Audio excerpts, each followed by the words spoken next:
है। आपन तन नहीं काको गरबा, राज मिलख नहीं आपन गरबा।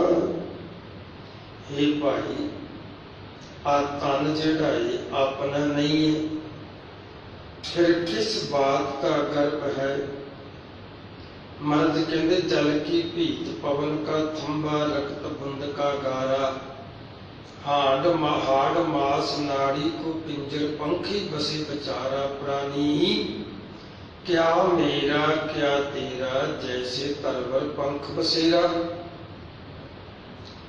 ऐ बंदिया, इथे तन भी नहीं तेरा, गर्व करना धन दौलत का, राज मिलक का। आपन नहीं काको लपटायो, आपन नाम सतगुर दे पायो। ऐ बंदिया, इहदे च अपना कुछ नहीं है। इथों किते ਇਹ ख्याल मत लै लेना भी गुरु कहता है ये तेरा पुत्र, धीया भैन भरा तेरे कोई नहीं छड़ के चल जाएगा। नहीं, पशु पंछी भी अपने बच्चों को पालते हैं कि उन्होंने तो उम्मीद रखते हैं कि ये बुढ़ापे में साडा सहारा बनणगे। हड़ के महीने का गुरु साहब ने उपदेश बख्शिया ना, जग जीवन पुरख त्याग के मानस संधि आस। मर्ज कहते परेशानी किथे आ, बस विचार नहीं करते। सतगुरु जी बख्शिश करते हैं, परेशानी विचार नहीं करते। ताए जे विचार करे गुरबाणी दी, गुर इतिहास दी, महाराज सच्चे पातशाह कहते फिर परेशानी रहिंदी नहीं, खोजते ही नहीं असी कुछ। उपदेश देते गुरु साहब जी, बंदे खोज दिल हर रोज अपने अंदर, खोज रोज अपने अंदर। पर बंदा आल पताल खोज लिया, समुंदर खोज ले, सागर खोज ले, पहाड़ खोज ले, आकाश भी खोज लिया। हुण उपरले ग्रह जिहड़े मंगल ग्रह, चंद्र ग्रह, उन्होंने खोजन चढ़िया होया, दूसरे नूं खोजन चढ़िया होया, अपने आप की खोज करता ही नहीं। महाराज कहते दिल खोज, अपने अंदर खोज, फिर कोई परेशानी नहीं रहेगी। बस परेशानी यही है कि मैं खोज नहीं करता, विचार नहीं करता। इस संसार दे विच तेरे नाल निभण वाला कोई नहीं। ड्यूटी है, तेरे माता पिता ने तैनू पालिया, तू अगे पालना। जगत जीवन जेड़ा, जगत नू जीवन देन वाला, वो परम पिता परमात्मा मनुख ने छड़ दिता, त्याग दिता। ते मानस संधि आस, मनुख ते आस रखदा, दुखी इत्थे ही है। बंदा बच्चे धिया पुत्रा नूं पालदा ते आस रखदा, असीं बुढ़े हो जावांगे, ये सानू संभालणगे। जदों कि ये आस ओदी कदी पूरी नहीं हुंदी, कदी पूरी नहीं हुंदी। बस इस आस दे नाल वो जिहड़ा कर्म करदा, रब दा आसरा लिया हुंदा, ते जिथे कोई नाहे उथे तेरी रख अग्नि उधर माहे। अग दे विच, माता दे गर्भ विच, उथे रखिया कीती, इथे भी करेगा। पर तेनू भी ते अवस्था उदां दी बनाउणी पवेगी ना।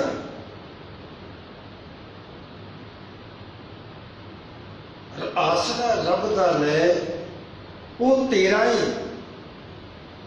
बंदा उम्मीदां लाउंदा बंदे तो, वो उम्मीदां जड़ियां उहदियां उम्मीदां ते बंदा कदी पूरा नहीं उतरदा।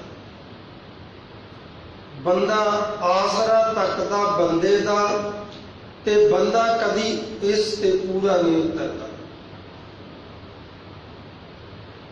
ਸਤਿਗੁਰੂ ਜੀ ਬਖਸ਼ਿਸ਼ ਕਰਦੇ ਆ, ਆਪਨ ਨਹੀਂ ਕਾਹਕੋ ਲਪਟਾਇਓ। ਲਪਟਾਇਓ ਦਾ ਮਤਲਬ ਹੁੰਦਾ ਲਿਪਟਿਆ ਕਿਉਂ ਆ।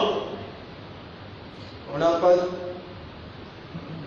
ਪਰਿਵਾਰ ਵਿੱਚ ਰਹਿਣਾ, ਕਿਰਤ ਵਿਰਤ ਧਰਮ ਦੀ ਕਰਦਿਆਂ ਹੋਇਆਂ 2 ਟਾਈਮ ਸਤਸੰਗਤ ਕਰਨੀ। ਇੱਕ ਵਾਰੀ ਧੰਨ ਗੁਰੂ ਸ੍ਰੀ ਗੁਰੂ ਗੋਬਿੰਦ ਸਿੰਘ ਸਾਹਿਬ ਜੀ ਮਹਾਰਾਜ ਦੇ ਦਰਬਾਰ ਇੱਕ ਸੰਨਿਆਸੀ ਟੋਲਾ ਆ ਗਿਆ। ਉਹ ਸੰਨਿਆਸੀ ਜਿਹੜੇ ਹੱਥ ਦੇ ਉੱਤੇ ਵੀ ਗੁਠਲੀ ਪਾ ਕੇ ਤੇ ਵਿੱਚ ਮਾਲਾ ਚੰਦਨ ਦੇ ਟਿੱਕੇ ਲਾਉਂਦੇ। ਅਨੰਦਪੁਰ ਸਾਹਿਬ ਆ ਗਏ। ਧੰਨ ਗੁਰੂ ਸ੍ਰੀ ਗੁਰੂ ਗੋਬਿੰਦ ਸਿੰਘ ਸਾਹਿਬ ਜੀ ਮਹਾਰਾਜ ਨਾਲ ਚਰਚਾ ਵਿਚਾਰ ਕਰਨ ਬੈਠ ਗਏ ਨੇ। ਸਤਿਗੁਰੂ ਜੀ ਨੂੰ ਕਹਿਣ ਲੱਗੇ ਵੀ ਮਹਾਤਮਾ ਜੀ, ਸੰਨਿਆਸੀ ਤੇ ਹੋਣਾ ਪਏਗਾ, ਜੇ ਸੁਨ ਆਸਨ ਨਹੀਂ ਹੋਵੇਗਾ ਤੇ ਰੱਬ ਦੀ ਪ੍ਰਾਪਤੀ ਨਹੀਂ ਹੋਣੀ। ਤੁਹਾਡਾ ਕੀ ਖਿਆਲ ਆ? ਮਹਾਰਾਜ ਸੱਚੇ ਪਾਤਸ਼ਾਹ ਧੰਨ ਗੁਰੂ ਗੁਰੂ ਗੋਬਿੰਦ ਸਿੰਘ ਸਾਹਿਬ ਜੀ ਮਹਾਰਾਜ ਕਹਿਣ ਲੱਗੇ, ਸੰਤ ਜੀ ਐ ਸਤਸੰਗੀ ਜਨੋ, ਸਤਿਗੁਰੂ ਕਹਿੰਦੇ ਮਹਾਤਮਾ ਜੀ, ਸੰਤ ਜੀ, ਮੈਂ ਇਹਦੇ ਨਾਲ ਸੰਪੂਰਨ ਤੌਰ ਤੇ ਸਹਿਮਤ ਹਾਂ। ਮੈਂ ਵੀ ਇਹ ਡੰਕੇ ਦੀ ਚੋਟ ਤੇ ਕਹਿਣਾ ਕਿ ਸੰਨਿਆਸੀ ਹੋਏ ਤੋਂ ਬਿਨਾ ਕਦੇ ਵੀ ਰੱਬ ਦੀ ਪ੍ਰਾਪਤੀ ਨਹੀਂ ਹੋ ਸਕਦੀ। ਸਾਧੂ ਇੱਕ ਦੂਜੇ ਵੱਲ ਵੇਖ ਕੇ ਮੁਸਕਰਾਏ ਵੀ ਬੜੇ ਬੜੇ ਪੰਡਤ ਆ ਕੇ ਹਾਰ ਕੇ ਚਲੇ ਗਏ, ਲੈ ਆਪਣੇ ਅੱਗੇ ਗੋਡੇ ਟੇਕ ਦਿੱਤੇ ਹੀ ਗੋਬਿੰਦ ਨੇ। ਇੱਕ ਦੂਜੇ ਵੱਲ ਵੇਖ ਕੇ ਮੁਸਕਰਾਏ। ਫਿਰ ਕਹਿਣ ਲੱਗੇ ਵੀ ਤੁਸੀਂ ਸੰਨਿਆਸੀ ਕਿਉਂ ਨਹੀਂ ਹੋਏ? ਜੇ ਤੁਸੀਂ ਮੰਨਦੇ ਜੇ ਕਿ ਬਈ ਸੰਨਿਆਸੀ ਹੋਏ ਤੋਂ ਬਿਨਾ ਰੱਬ ਦੀ ਪ੍ਰਾਪਤੀ ਨਹੀਂ, ਤੇ ਤੁਸੀਂ ਸੰਨਿਆਸੀ ਕਿਉਂ ਨਹੀਂ ਹੋਏ? ਸਤਿਗੁਰੂ ਕਹਿਣ ਲੱਗੇ, ਮੈਂ ਤੇ ਸੰਨਿਆਸੀ ਹਾਂ। ਤੁਹਾਨੂੰ ਕਿਹਨੇ ਕਿਹਾ ਮੈਂ ਸੰਨਿਆਸੀ ਨਹੀਂ ਹਾਂ? ਕਹਿੰਦੇ ਚੱਕਰ ਚੇਨ ਤੇ ਤੁਹਾਡਾ ਸੰਨਿਆਸੀਆਂ ਵਾਲਾ ਕੋਈ ਨਹੀਂ। ਮਰਦ ਹੱਸ ਕੇ ਕਹਿਣ ਲੱਗੇ, ਫਿਰ ਤੁਹਾਡੇ ਕੋਲ ਤੇ ਕੱਲਾ ਚੱਕਰ ਚੇਨ ਹੀ ਆ, ਸੰਨਿਆਸੀ ਤਾਂ ਤੁਸੀਂ ਹੋਏ ਨਹੀਂ। ਜਦੋਂ ਅਸੀਂ ਬੰਦੇ ਨੂੰ ਬਾਹਰੋਂ ਦੇਖਦੇ ਆ ਨਾ, ਉਦੋਂ ਕਿਸੇ ਵੀ ਫੈਸਲੇ ਤੇ ਅਸੀਂ ਪਹੁੰਚ ਨਹੀਂ ਸਕਦੇ। ਹੁਣ ਅਰਬ ਦੇਸ਼ ਦੇ ਵਿੱਚ ਪੈਗੰਬਰ ਆਏ, ਯੂਰਪ ਦੇਸ਼ਾਂ ਦੇ ਵਿੱਚ ਪੈਗੰਬਰ ਆਏ। ਉਹਨਾਂ ਦੀ ਆਪਣੀ ਆਪਣੀ ਜੀਵਨ ਸ਼ੈਲੀ, ਹਜ਼ਰਤ ਮੁਹੰਮਦ ਦੀ ਆਪਣੀ ਜੀਵਨ ਸ਼ੈਲੀ, ਹਜ਼ਰਤ ਮੂਸਾ ਦੀ ਆਪਣੀ ਜੀਵਨ ਸ਼ੈਲੀ, ਹਜ਼ਰਤ ਯੂਸਫ ਦੀ ਆਪਣੀ ਜੀਵਨ ਸ਼ੈਲੀ, ਨੂਹ ਦੀ ਆਪਣੀ ਵੱਖਰੀ ਕਹਾਣੀ, ਜੀਸਸ ਦੀ ਆਪਣੀ ਵੱਖਰੀ ਸ਼ੈਲੀ। ਭਾਰਤ ਦੇ ਵਿੱਚ ਭਗਵਾਨ ਸ੍ਰੀ ਰਾਮਚੰਦਰ ਜੀ ਆਏ। ਬਾਹਰ ਦੀ ਛੱਡੋ, ਆਪਾਂ ਆਪਣੇ ਦੇਸ਼ ਦੀ ਗੱਲ ਕਰ ਲੈਂਦੇ।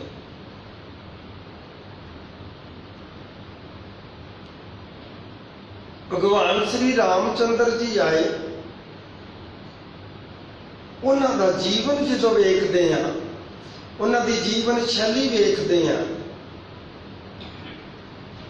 ਤੇ ਉਹਨੂੰ ਭਗਵਾਨ ਮੰਨ ਲਈਏ, ਚਲੋ ਠੀਕ ਹੈ, ਮੰਨਦੇ ਆ। ਪਰ ਜਦੋਂ ਭਗਵਾਨ ਸ੍ਰੀ ਕ੍ਰਿਸ਼ਨ ਜੀ ਆ ਜਾਂਦੇ ਆ, ਤੇ ਜਦੋਂ ਕਿਹਾ ਜਾਂਦਾ ਕਿ ਇਹ ਵਿਸ਼ਨੂੰ ਦਾ ਅਵਤਾਰ ਹੈ, ਰਾਮ ਦਾ ਅਵਤਾਰ ਕ੍ਰਿਸ਼ਨ ਹੈ, ਤੇ ਰਾਮ ਵਿਸ਼ਨੂੰ ਦਾ ਅਵਤਾਰ ਹੈ, ਇੱਕੋ ਹੀ ਨੇ ਇਹ। ਫਿਰ ਬੰਦਾ ਬਾਹਰੋਂ ਵੇਖੇ ਤੇ ਸੋਚਾਂ 'ਚ ਪੈ ਜਾਂਦਾ ਵੀ ਰੱਬੀ ਅਵਤਾਰ ਆ, ਪਰ ਜੀਵਨ ਸ਼ੈਲੀ ਦੋਨਾਂ ਦੀ ਇੱਕ ਦੂਜਰੇ ਤੋਂ ਏਦਾਂ ਹੈ ਵੀ ਜੇ ਇੱਕ ਦਾ ਮੂੰਹ ਪੱਛਮ ਵੱਲ ਨੂੰ ਹੋਵੇ ਤੇ ਇੱਕ ਦਾ ਪੂਰਬ ਵੱਲ ਨੂੰ। ਭਗਵਾਨ ਸ੍ਰੀ ਰਾਮਚੰਦਰ ਜੀ ਪੂਰੀ ਜ਼ਿੰਦਗੀ ਕਹਿੰਦੇ ਜੀ ਮਰਿਆਦਾ ਪੁਰਸ਼ੋਤਮ ਰਹੇ ਨੇ, ਉਹ ਮਰਿਆਦਾ ਨਹੀਂ ਤੋੜਦੇ। ਤੇ ਭਗਵਾਨ ਸ੍ਰੀ ਕ੍ਰਿਸ਼ਨ ਜੀ ਕਿਸੇ ਟਾਈਮ ਵੀ ਮਰਿਆਦਾ ਨਿਭਾਈ ਨਹੀਂ। ਉਹ ਪੂਰੇ ਕਦਮ ਕਦਮ ਤੇ ਮਰਿਆਦਾ ਤੋੜਦੇ ਜਾਂਦੇ ਆ। ਉਹਦੇ ਹੱਥ ਵਿੱਚ ਧੁਨਸਿਆ ਰਾਮ ਜੀ ਦੇ, ਭਗਵਾਨ ਕ੍ਰਿਸ਼ਨ ਦੇ ਹੱਥ ਵਿੱਚ ਸੁਦਰਸ਼ਨ ਚੱਕਰ ਆ।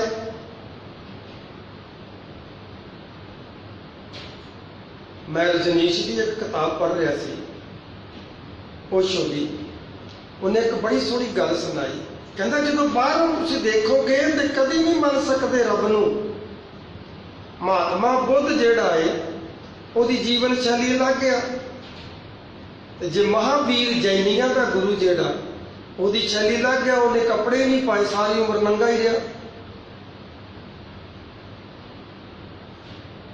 ਇਸ ਤਰ੍ਹਾਂ ਤੇ ਅਸੀਂ ਵੰਡੀਆਂ 'ਚ ਹੀ ਰਵਾਂਗੇ, ਰੱਬ ਤੱਕ ਤੇ ਪਹੁੰਚ ਨਹੀਂ ਸਕਦੇ। ਇੱਥੇ ਹੀ ਤੇ ਆ ਕੇ ਬੰਦਾ ਉਲਝ ਗਿਆ ਵੀ ਤੇਰਾ ਖੁਦਾ ਸਹੀ ਨਹੀਂ ਆ ਤੇ ਮੇਰਾ ਖੁਦਾ ਸਹੀ ਆ, ਤੇਰਾ ਭਗਵਾਨ ਗਲਤ ਆ ਤੇ ਮੇਰਾ ਗੁਰੂ ਸਹੀ ਆ, ਤੇਰਾ ਈਸ਼ਵਰ ਗਲਤ ਆ ਮੇਰਾ ਸੰਤ ਸਹੀ ਆ। ਇੱਥੇ ਹੀ ਤੇ ਪੰਗਾ ਪੈ ਗਿਆ।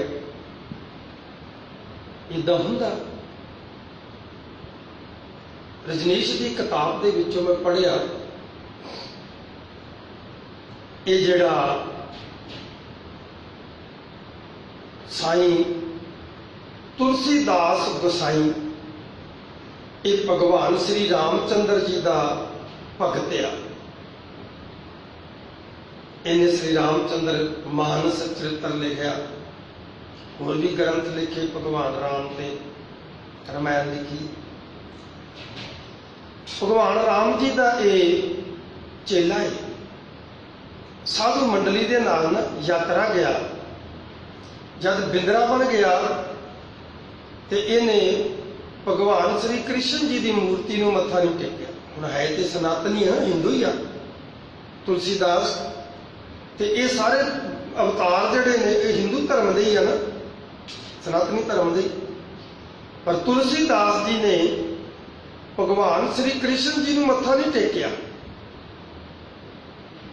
ਸਾਧੂ ਮੰਡਲੀ ਵੀ, ਉੱਥੋਂ ਦੇ ਪੁਜਾਰੀ ਵੀ ਕਹਿਣ ਲੱਗੇ ਵੀ ਤੁਸੀਂ ਇੰਨੇ ਭਗਤ ਜੇ, ਇੰਨੇ ਸਾਧੂ ਜੇ, ਰੱਬ ਦੀ ਬੰਦਗੀ ਕਰਨ ਵਾਲੇ, ਭਗਵਾਨ ਨੂੰ ਮੰਨਣ ਵਾਲੇ, ਤੇ ਤੁਸੀਂ ਭਗਵਾਨ ਸ੍ਰੀ ਕ੍ਰਿਸ਼ਨ ਜੀ ਦੀ ਮੂਰਤੀ ਦੇ ਅੱਗੇ ਝੁਕੇ ਨਹੀਂ, ਮੱਥਾ ਨਹੀਂ ਟੇਕਿਆ। ਪਤਾ ਤੁਲਸੀਦਾਸ ਕੀ ਕਹਿੰਦਾ? ਕਹਿੰਦਾ ਮੈਂ ਭਗਵਾਨ ਦਾ ਪੁਜਾਰੀ, ਮੈਂ ਰਾਮ ਦਾ ਪੁਜਾਰੀ ਹਾਂ, ਕ੍ਰਿਸ਼ਨ ਦਾ ਨਹੀਂ ਹੈ। ਕਹਿੰਦੇ ਜੀ ਇਹ ਭਗਵਾਨ ਸ੍ਰੀ ਕ੍ਰਿਸ਼ਨ ਜੀ ਰਾਮ ਦਾ ਹੀ ਅਵਤਾਰ ਹੈ। ਕਹਿੰਦਾ ਮੈਂ ਨਹੀਂ ਮੰਨਦਾ। ਭਗਵਾਨ ਰਾਮ ਦੇ ਹੱਥ ਵਿੱਚ ਧੁਨਸ਼ ਬਾਣ ਆ, ਇਹਦੇ ਹੱਥ ਵਿੱਚ ਤੇ ਚੱਕਰ ਆ, ਮੈਂ ਨਹੀਂ ਮੰਨਦਾ। ਉਹਨੇ ਮੱਥਾ ਨਹੀਂ ਟੇਕਿਆ। ਜਦੋਂ ਸਿੱਖ ਪੰਥ ਦੀ ਗੱਲ ਆਉਂਦੀ, ਗਿਆਨੀ ਮਾਨ ਸਿੰਘ ਜੀ ਝੌਰ ਪ੍ਰਚਾਰ ਕਰਕੇ ਆ ਰਹੇ ਨੇ। 24-25 ਵਿਦਵਾਨ ਉਹਨਾਂ ਦੇ ਨਾਲ ਹੈ। ਪੰਜਾ ਸਾਹਿਬ ਹਸਨ ਅਬਦਾਲ ਉੱਥੋਂ ਆ ਰਹੇ ਤੇ ਕਿਸੇ ਗੁਰਸਿੱਖ ਪ੍ਰੇਮੀ ਦੇ ਘਰੇ ਪ੍ਰਸ਼ਾਦਾ ਛਕਣ ਜਾ ਰਹੇ ਨੇ। ਉਹਨਾਂ ਆਖਿਆ ਵੀ ਪ੍ਰਸ਼ਾਦਾ ਸਾਡੇ ਅੱਜ ਛਕਿਓ ਕਥਾ ਤੋਂ ਬਾਅਦ। ਉਹਨਾਂ ਦੇ ਘਰ ਨੂੰ ਜਾ ਰਹੇ ਆ। ਰਸਤੇ ਵਿੱਚ ਇੱਕ ਮਸੀਤ ਆ ਤੇ ਮਸੀਤ ਵਿੱਚ ਮੁਸਲਮਾਨ ਨਮਾਜ਼ ਪੜ੍ਹਦੇ ਪਏ। ਮੁਸਲਮਾਨ ਨਮਾਜ਼ ਪੜ੍ਹਦੇ ਪਏ ਆ ਤੇ ਗਿਆਨੀ ਮਾਨ ਸਿੰਘ ਜੀ ਝੌਰ ਹੱਥ ਜੋੜ ਕੇ ਖਲੋ ਗਏ ਉੱਥੇ, ਸਮਾਧੀ ਲੀਨ ਹੋ ਕੇ। ਨਾਲ ਦੇ ਜਿਹੜੇ ਪ੍ਰਚਾਰਕ ਸੀ ਉਹ ਚੁੱਪ ਕਰਕੇ ਇੱਕ ਦੂਜੇ ਵੱਲ ਘੁਸਰ ਮੁਸਰ ਕਰਦੇ ਰਹੇ ਕਿ ਕੀ ਕਰਨ ਰਹੇ ਨੇ ਗਿਆਨੀ ਜੀ, ਸਾਡਾ ਕੰਮ ਥੋੜੀ ਨਮਾਜ਼ ਪੜ੍ਹਨਾ, ਕੀ ਕਰਨ ਰਹੇ ਨੇ ਗਿਆਨੀ ਜੀ। ਇਸ ਤਰ੍ਹਾਂ ਉਹ ਘੁਸਰ ਮੁਸਰ ਕਰਨ ਲੱਗ ਗਏ। ਜਦੋਂ ਨਮਾਜ਼ ਪੂਰੀ ਹੋਈ ਤੇ ਸਜਦਾ ਕੀਤਾ, ਸਜਦਾ ਆਪਾਂ ਕਹਿੰਦੇ ਮੱਥਾ ਟੇਕਿਆ, ਤੇ ਮੁਸਲਮਾਨ ਕਹਿੰਦੇ ਸਜਦਾ ਕੀਤਾ। ਜਦੋਂ ਉਹਨਾਂ ਨੇ ਮੱਥਾ ਟੇਕਿਆ ਥੱਲੇ ਧਰਤੀ ਤੇ ਗਿਆਨੀ ਮਾਨ ਸਿੰਘ ਜੀ ਝੌਰ ਨੇ ਵੀ ਮੱਥਾ ਟੇਕ ਦਿੱਤਾ। ਉਦੋਂ ਸਿੰਘ ਸਾਹਿਬ ਹੁੰਦੇ ਸੀ ਬਿਸ਼ਨ ਸਿੰਘ ਜੀ ਜਥੇਦਾਰ ਅਕਾਲ ਤਖਤ ਸਾਹਿਬ ਦੇ, ਉੱਥੇ ਪੇਸ਼ ਕਰ ਦਿੱਤਾ, ਪੇਸ਼ੀ ਲੱਗ ਗਈ ਉੱਥੇ ਵੀ ਇਹਨੇ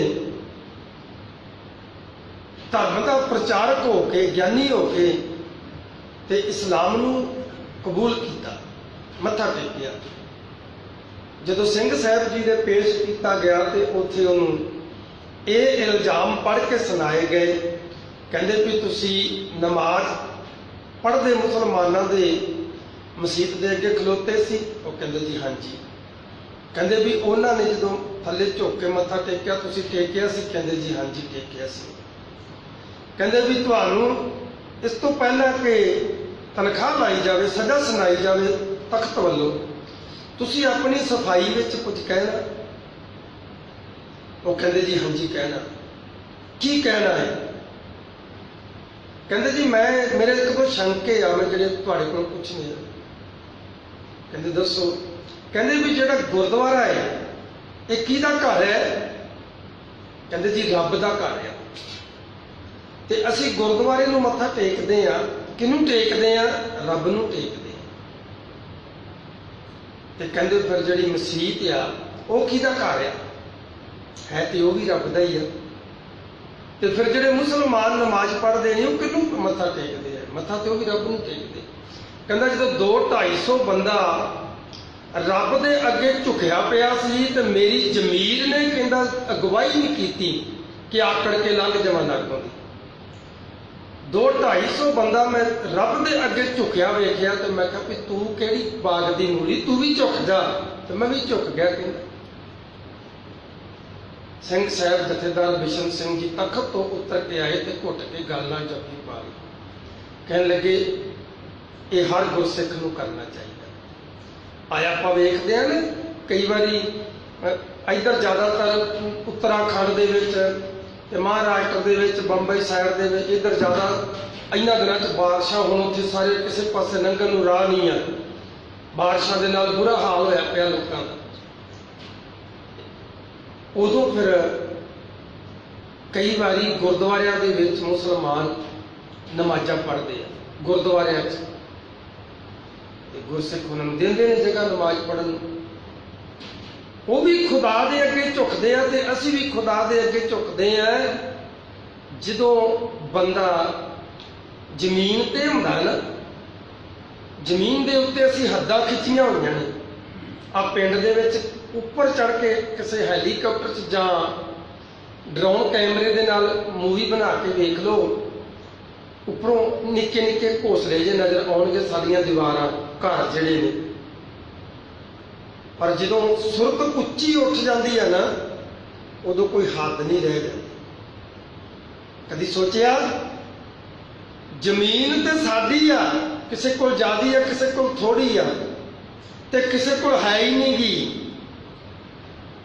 ਜ਼ਮੀਨ ਤੇ ਸਾਡੀ ਆਪਣੀ ਆਪਣੀ ਆ, ਵੱਖਰੇ ਵੱਖਰੇ ਮਾਲਕ ਆ। ਤੇ ਆਕਾਸ਼ ਤੇ ਸਾਰਿਆਂ ਦਾ ਸਾਂਝਾ ਹੀ ਹੈ ਨਾ। ਆਕਾਸ਼ ਤੇ ਤਾਂ ਨਹੀਂ ਕਿਸੇ ਨੇ ਲਕੀਰਾਂ ਖਿੱਚੀਆਂ ਵੀ ਇੰਨਾ ਆਕਾਸ਼ ਮੇਰਾ ਏ, ਇੰਨੇ ਉੱਪਰ ਰੱਬ ਮੇਰਾ, ਇੰਨੇ ਉੱਪਰ ਮੇਰਾ ਏ। ਉਹ ਤਾਂ ਸਭ ਦਾ ਸਾਂਝਾ ਹੈ। ਇਸੇ ਤਰ੍ਹਾਂ ਉਹ ਪਰਮਾਤਮਾ ਹੈ। ਸੂਰਜ ਨੇ ਕਦੀ ਨਹੀਂ ਵੇਖਿਆ ਇਹ ਵੰਡੀਆਂ ਪਾ ਕੇ। ਇਹੀ ਗੁਰੂ ਨਾਨਕ ਨੇ ਸਮਝਾਇਆ, ਐ ਗੁਰੂ ਦੇ ਬੰਦਿਆ, ਸਭੇ ਸਾਂਝੀ ਵਾਲ ਸਦਾਇਨ, ਤੂੰ ਕਿਸੇ ਨਾ ਦਿਸੈ ਬਾਹਰਾ ਜੀਓ। ਜਿੱਦਣ ਅਸੀਂ ਇਹ ਅਪਣਾ ਲਿਆ ਨਾ, ਉਦਣ ਸਾਨੂੰ ਨਾ ਤੇ ਆਪਣੇ ਨਾਮ ਦੇ ਮਗਰ ਲਿਖਾਉਣਾ ਪਏਗਾ ਖਾਲਸਾ, ਤੇ ਨਾ ਖਾਲਿਸਤਾਨ ਮੰਗਣਾ ਪਏਗਾ। ਕਈ ਵਾਰੀ ਜਿਹੜੇ ਆ ਖਾਲਿਸਤਾਨੀ ਵੀਰ ਆ ਨਾ, ਇਹਨਾਂ ਨੇ ਮੈਨੂੰ ਬੜਾ ਭੇਜਦੇ ਨੇ ਕਿ ਬਈ ਤੁਸੀਂ ਚਰਚਾ ਵਿਚਾਰ ਕਰੋ ਤੇ ਤੁਸੀਂ ਇਸ ਵਿਚਾਰਧਾਰਾ ਨੂੰ ਅਪਣਾਓ। ਆਪਣਾ ਮੁਲਕ ਹੁੰਦਾ ਏ, ਜੇ ਹੁੰਦਾ ਉਹ ਹੁੰਦਾ। ਫਿਰ ਉਹਨਾਂ ਨੂੰ ਬੇਨਤੀ ਕਰੀਦੀ ਆ ਵੀ ਕਦੀ ਵਿਜੇ ਛੰਦ ਪੜ੍ਹੋ, ਗੁਰੂ ਗੋਬਿੰਦ ਸਿੰਘ ਦਾ ਵਿਜੇ ਚੰਦ। ਵਿਜੇ ਛੰਦ ਵਿੱਚ ਗੁਰੂ ਸਾਹਿਬ ਜੀ ਕਹਿੰਦੇ, ਲੰਕ ਲੂਟ ਲਿਆਉਂ ਪਲੰਕ ਮੇਚ ਭੇਚ, ਖਾਨਾ ਮਿਲਾਉਂ ਨਰਦ ਗਰਦ ਮੈਂ ਮਿਲਾਉਂ, ਸਵਾ ਲਾਭ ਜਗ ਕੁਫੇਰ ਪਲੀਤਾ, ਤਬੇ ਖਾਲਸਾ ਉਹਦੇ ਹਸਤ ਲੋ ਜੀਤਾ। ਉਹਦੇ ਹਸਤ ਕਿੱਥੋਂ ਤੱਕ ਰਿਹਾ? ਮੈਂ ਫਿਰ ਕਈ ਵਾਰੀ ਕਹਿੰਦਾ ਵੀ ਸਿੰਘ ਸਾਹਿਬ ਜੀ ਮੈਨੂੰ ਤੁਹਾਡਾ ਖਾਲਿਸਤਾਨ ਦਾ ਨਕਸ਼ਾ ਤੇ ਭੇਜੋ। फिर ਵੇਖ ਕੇ ਆਖੀਦਾ ਇਹ ਖਾਲਿਸਤਾਨ नहीं खालिस्तानी बन जाती आ। जे खालिस्तानी गुरु गोबिंद सिंह जी ने भी खालिस्तान उलीकिया है, पर पता कित्थों तक? कहते उदे हस्त जिथों सूरज चढ़ता है तो जिथे जाके छिपता है। पर असी खालिस्तान किनू कहने आ? जिथे मुसलमानों वांगू जबरी उहदे ते थोपिया जाए भी तू अमृत नहीं छकिया तो तेनों गुरुद्वारे नहीं बनन देना, तू अमृत नहीं छकिया तो तेनों सेवा नहीं करन देनी, तू अमृत नहीं छकिया तेन चौर नहीं करन देना।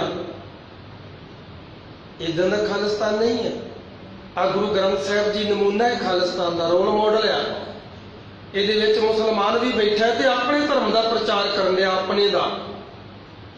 बेनवाजा कुत्तिया ए ला भली रीत, कबही चल न आयो पंजे वक्त मसीह।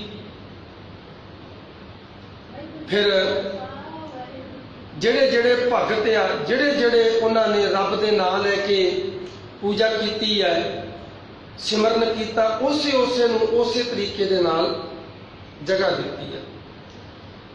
ਭਾਵ ਇੱਥੇ ਨਸਲਾਂ ਦਾ ਨਹੀਂ, ਭਾਵ ਇੱਥੇ ਸੱਚਾਈ ਦਾ ਹੈ। ਸੱਚ ਜਿਹੜਾ ਹੈ ਭਾਵੇਂ ਹਿੰਦੀ 'ਚ ਬੋਲੀਏ, ਭਾਵੇਂ ਪੰਜਾਬੀ 'ਚ ਬੋਲੀਏ, ਭਾਵੇਂ ਉਰਦੂ 'ਚ ਬੋਲੀਏ ਤੇ ਭਾਵੇਂ ਉਹ ਇੰਗਲਿਸ਼ ਵਿੱਚ ਬੋਲੀਏ, ਸੱਚ ਤੇ ਸੱਚ ਹੀ ਹੁੰਦਾ। ਹੁਣ ਮਾਂ ਨੂੰ ਕੋਈ ਮਾਂ ਕਹਿੰਦਾ, ਕੋਈ ਬੇਬੇ ਕਹਿੰਦਾ, ਕੋਈ ਬੀਜੀ ਕਹਿੰਦਾ, ਕੋਈ ਮੰਮੀ ਕਹਿੰਦਾ, ਕੋਈ ਮਮ ਕਹਿ ਦਿੰਦਾ ਮੋਮ, ਕੋਈ ਝਾਈ ਕਹਿੰਦਾ, ਕੋਈ ਇੱਧਰ ਮਹਾਰਾਸ਼ਟਰ ਵਿੱਚ ਆਈ ਕਹਿੰਦੇ ਨੇ ਮਾਂ ਨੂੰ। ਇਸਲਾਮ ਦੇ ਵਿੱਚ ਇਹਨੂੰ ਮਾਂ ਨੂੰ ਅੰਮਾ ਕਹਿ ਦਿੰਦੇ ਨੇ। ਤੇ ਮਾਂ ਦਾ ਅਰਥ ਤੇ ਇੱਕੋ ਹੀ ਹੈ ਨਾ ਵੀ ਜਨਮਦਾਤੀ, ਜਨਮ ਦੇਣ ਵਾਲੀ। ਪਿਓ ਨੂੰ ਪਿਤਾ, ਬਾਪੂ, ਪੇ, ਪਾਪਾ, ਡੈਡੀ, ਡੈਡ, ਫਾਦਰ, ਪਾ, ਇਹ ਤੇ ਇੰਨੇ ਕੁ ਮੈਂ ਬੋਲੇ, ਪਤਾ ਨਹੀਂ ਹੋਰ ਕਿੰਨੇ ਕੁ ਨਾਂ ਨੇ। ਹੈ ਤੇ ਬਾਪ ਹੀ ਆ ਨਾ ਉਹ। ਇਸੇ ਤਰ੍ਹਾਂ ਰੱਬ ਦੇ ਵੱਖਰੇ ਵੱਖਰੇ ਨਾਂ ਨੇ। ਮਹਾਰਾਜ ਕਹਿੰਦੇ ਇੱਕ ਉਹੀ ਆ ਤੇਰਾ, ਆਪਨ ਨਾਮ ਸਤਿਗੁਰ ਤੇ ਪਾਇਓ। ਉਹ ਤੇਰਾ ਆਪਣਾ ਹੈ, ਪਰਮਾਤਮਾ ਦਾ ਨਾਮ, ਉਹ ਤੈਨੂੰ ਸਤਿਗੁਰੂ ਤੋਂ ਮਿਲੇਗਾ। ਸਤਿਗੁਰੂ ਨਾਲ ਜੁੜ, ਜਿਨ੍ਹਾਂ ਨੂੰ ਤੂੰ ਆਪਣੇ ਸਮਝਦਾ। ਕਹਿੰਦੇ ਆਪਨ ਨਹੀਂ, ਇਹ ਡਿਊਟੀ ਹੈ, ਇਹ ਡਿਊਟੀ ਲੱਗੀ ਹੈ ਰੱਬ ਵੱਲੋਂ, ਇਹ ਨਿਭਾਉਣੀ ਹੈ। ਪਰ ਮੇਰਾ ਆਪਣਾ ਪਰਮਾਤਮਾ ਦਾ ਨਾਮ ਹੈ। ਮਹਾਰਾਜ ਕਹਿੰਦੇ ਉਹਦੇ ਨਾਲ ਜੁੜ। ਅੱਗੇ ਬਖਸ਼ਿਸ਼ ਕਰਦੇ, ਸੁਰਤ ਬਨੰਤਾ ਆਪਨ ਨਹੀਂ ਭਾਈ, ਇਸ਼ਟ ਮੀਤ ਆਪ ਬਾਪ ਨ ਪਾਈ। ਮਹਾਰਾਜ ਸੱਚੇ ਪਾਤਸ਼ਾਹ ਕਹਿੰਦੇ ਸੁਰਤ, ਪੁੱਤਰ, ਬਨੰਤਾ, ਪਤਨੀ, ਕੋਈ ਵੀ ਆਪਣਾ ਨਹੀਂ ਹੈ। ਸਤਿਗੁਰੂ ਜੀ ਬਖਸ਼ਿਸ਼ ਕਰਦੇ ਆ ਨਾ ਵੀ ਸਭ ਤੋਂ ਨੇੜੇ, ਗੁਰੂ ਸਾਹਿਬ ਜੀ ਕਹਿੰਦੇ ਪਤੀ ਦੇ ਪਤਨੀ ਹੁੰਦੀ ਹੈ। ਇੱਕ ਉਦਾਹਰਨ ਦਿੱਤੀ ਹੈ ਮਹਾਰਾਜ ਨੇ, ਕਹਿੰਦੇ ਸਭ ਤੋਂ ਨੇੜੇ ਮਨੁੱਖ ਦੀ ਪਤਨੀ ਹੁੰਦੀ ਆ ਆਪਣੀ, ਉਸ ਤੋਂ ਨੇੜੇ ਕੋਈ ਨਹੀਂ ਹੁੰਦਾ ਪਤਨੀ ਤੋਂ। ਤੇ ਫਿਰ ਮਹਾਰਾਜ ਕਹਿੰਦੇ ਇਹ ਜਦੋਂ ਸਰੀਰ ਤਿਆਗ ਦਿੰਦਾ ਬੰਦਾ, ਉਦੋਂ ਹੀ ਇਹ ਸੁਪਨਾ ਵੀ ਆ ਜੇ ਤੇ ਪ੍ਰੇਤ ਪ੍ਰੇਤ ਕਰ ਭਾਗੀ। ਜਬ ਹੀ ਹੋਤ, ਜਦੋਂ ਪ੍ਰਾਣ ਨਿਆਰੇ ਹੋ ਗਏ, ਘਰ ਕੀ ਨਾਰ ਬਹੁਤ ਹਿਤ ਜਾਸਿਓ। ਗੁਰੂ ਗ੍ਰੰਥ ਸਾਹਿਬ ਜੀ ਕਹਿ ਰਹੇ, ਘਰ ਕੀ ਨਾਰ ਬਹੁਤ ਹਿਤ ਜਾਸਿਓ, ਸਦਾ ਰਹਿਤ ਸੰਗ ਲਾਗੀ। ਜਬ ਹੀ ਹੰਸ ਤਜੀ ਇਹ ਕਾਇਆ, ਪ੍ਰੇਤ ਪ੍ਰੇਤ ਕਰ ਭਾਗੀ। ਕਦੀ ਦਫ਼ਤਰ ਚੋਂ ਲੇਟ ਹੋ ਜਾਵੇ, ਟਾਈਮ ਲੇਟ ਹੋ ਗਿਆ ਤੇ ਫੋਨ ਕਰ ਕਰਕੇ ਪੁੱਛਦੀ, ਪਰੇਸ਼ਾਨ ਹੋ ਜਾਂਦੀ ਹੈ, ਲੇਟ ਕਿਉਂ ਹੋ ਗਏ, ਇੰਨੇ ਵਜੇ ਤੇ ਆ ਜਾਂਦੇ ਹੁੰਦੇ ਆ। ਤੇ ਹੁਣ ਜਦੋਂ ਉਹ ਯਾਦਾਂ ਜਿਹੜੀਆਂ ਨੇ ਉਹ ਰਿਪੀਟ ਹੁੰਦੀਆਂ ਨੇ ਤੇ ਇਸ ਰਾਤ ਨੂੰ ਸੁਪਨਾ ਆ ਜਾਂਦਾ। ਸੁਪਨੇ ਦੇ ਵਿੱਚ ਚੀਕਾਂ ਮਾਰ ਮਾਰ ਉੱਠਦੀ ਹੈ, ਫਿਰ ਬਾਬਿਆਂ ਕੋਲ ਰੱਖਾਂ ਪਵਾ ਪਵਾ ਕੇ ਉਹੀ ਪਤੀ ਪ੍ਰੇਤ ਪ੍ਰੇਤ ਕਰ ਭਾਗੀ ਕਿ ਮੈਨੂੰ ਦਿਖੇ ਨਾ ਸੁਪਨੇ 'ਚ, ਡਰ ਲੱਗਦਾ ਹੈ। ਮਹਾਰਾਜ ਸੱਚੇ ਪਾਤਸ਼ਾਹ ਜੀ ਕਹਿੰਦੇ ਨੇ ਇਹ ਭਾਈ ਇਹਨਾਂ 'ਚ ਤੇਰਾ ਕੋਈ ਨਹੀਂ ਹੈ, ਨਾ ਮਿੱਤਰ, ਨਾ ਬਾਪ, ਨਾ ਮਾਈ, ਸੋਇਨਾ ਰੂਪਾ ਫੁੱਲ ਨਹੀਂ ਦਾਮ, ਹੈਵਰ ਗੈਵਰ ਆਪਨ ਨਹੀਂ सोना रुपया पैसा जमीन जायदाद ये तेरी नहीं है, ये तो तेरे अखा मीटद्या ही दूजे दी हो जानी है। पति मरे तो नार ना रोवे, इनू नार कहा है क्योंकि इसनू गुरमत दे विच जिहड़ी माया धन दौलत है इनू इस्त्री कहा है कि इहदे कोलों सेवा लैनी है, ये तेरी दासी आ। पर महाराज फिर ये भी कहते ये दासी ये पत्नी कदी रंडी नहीं हुंदी, ये कदी भी नहीं विधवा हुंदी। नार मरे